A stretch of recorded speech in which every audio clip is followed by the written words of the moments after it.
In this lesson, we're going to take a look at one possible solution for creating models using modifiers. Alright, so this is going to be our exercise, and we took a look at this in our last lesson, and now we want to come up with a solution for this. So, looking at the base shape of this object, I can see that this is going to be using a tube. We have the hollow interior, and I'm assuming that that is also hollow across the bottom. We notice here that it has some sort of taper, and this could be using a couple of different modifiers. It could use the bend modifier, the taper modifier, or a combination of both. Now it could also use a combination of multiples of the same modifier. Okay, so that possibility is also there. So let's get started with this to get started. So let's go into 3ds Max and let's grab our tube.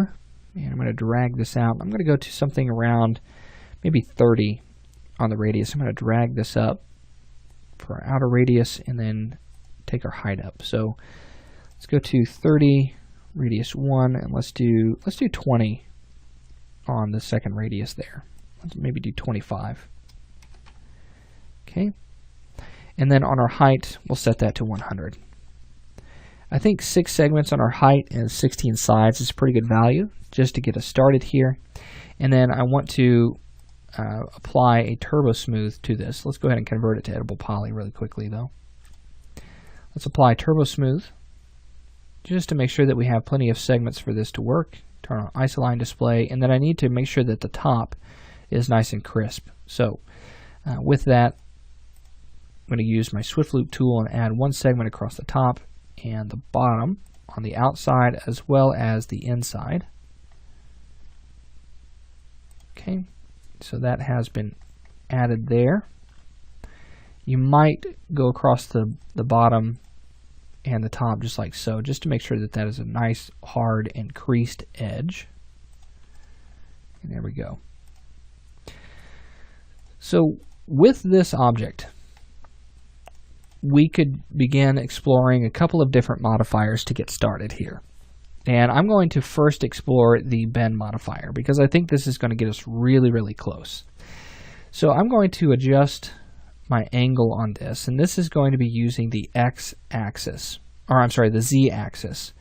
But that's not really giving us the shape that we've seen in our reference image. So let's go ahead and go to the y-axis and see what that does.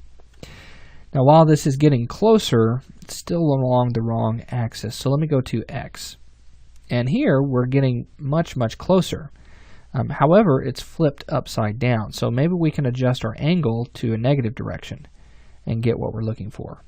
And that is closer, just doesn't quite feel right. So let's go back to our positive value and let's set this to something like 100. Looking at our reference image, that gives us plenty of flare, okay, on the outside, okay, but it is upside down. Now there's a couple of ways that we can modify this. What we could do is we could simply just rotate the object. We could do it that way, okay, or if you wanted to, you could also adjust the gizmo of the bend and rotate it as well.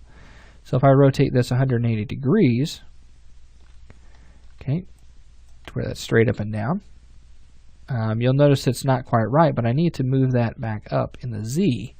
Notice how we're getting that shape again. So I can adjust this and modify the shape of our modifier, okay, or of our object.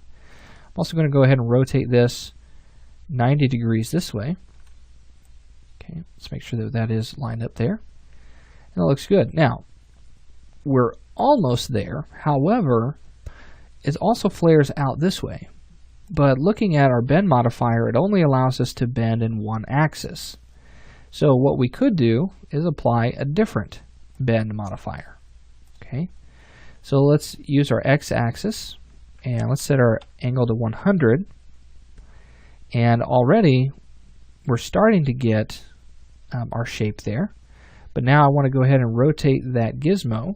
Okay, and let's rotate that 180 degrees.